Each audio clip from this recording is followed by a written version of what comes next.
spaced just where I could see the ashtray vibrate and drummed on the steering wheel to get my juices flowing. My body seemed to be waking up in sections.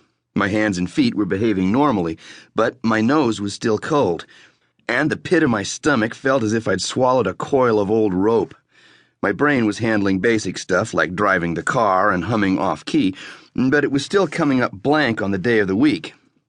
On the highway, I spotted the neon glare of an all-night convenience store, pulled in and bought an enormous styrofoam cup of black coffee.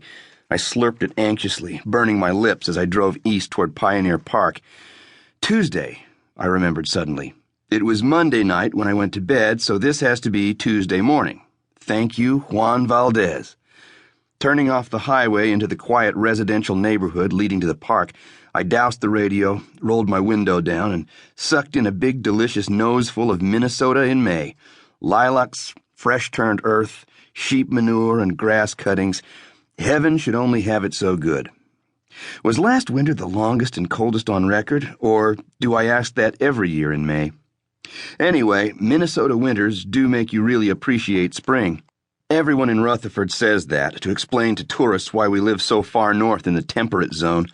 Strangers, meeting me for the first time, often ask me where I'm from. They think I'm an immigrant because my face looks wrong for the upper Midwest, where most people are of Scandinavian, Irish, and German descent and have pale skin and blue eyes.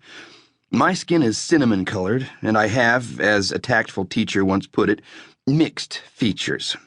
Straight black hair, almond-shaped dark brown eyes, dimples, and a nose like the late Shah of Iran's, or Montezuma's, depending on how you look at it.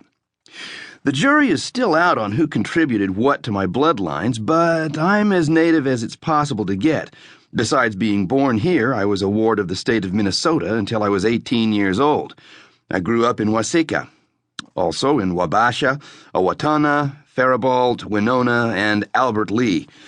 The foster home system keeps leftover kids from starving in snowbanks, but stability in caregivers is not one of its features. And, to be fair, it's hard to place a kid who doesn't seem to fit any of the choices on the line marked race. Most of my other caseworkers ended up checking the box after other. I never met my parents, but I know who brought me into the world, the night janitor at the Red Wing Holiday Inn. He stepped outside to smoke a joint one crisp October evening 32 years ago, heard what he thought was a kitten in the dumpster, and dug me out of a mound of potato peelings. The night clerk called 911. By morning, I was warmed up and my paperwork was started. I was case file number 2975864 before I had my eyes open. Given my unpromising beginnings, conventional wisdom might have predicted a career on the other side of law enforcement. And, in fact, by junior high, I was well on my way toward validating statistical probabilities, lightheartedly exploring the joys of truancy, pot smoking, and petty crime. But then a talented teacher in the Winona public school system noticed that math was easy for me and persuaded me to try studying. "Trust me," he said, "it won't make your balls fall off to learn something, and it's fun." Learning was not in vogue in my set. I had to smuggle the textbook home under my coat. At first, I only did it to get his attention, but before long he'd shown me that information itself was a kick in the pants.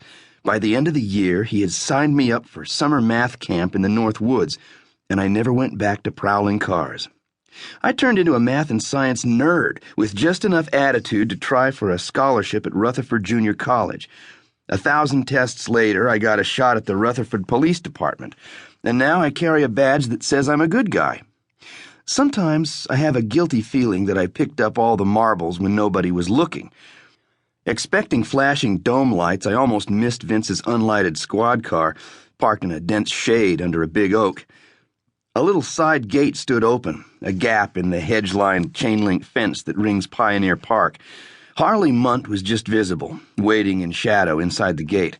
No lights showed in the half-dozen houses that faced the park. Crickets chattered in the thick, velvety darkness under the trees. I closed my car door gently and walked to the gate in silence. "Hey, Jake," Harley growled softly through his big mustache.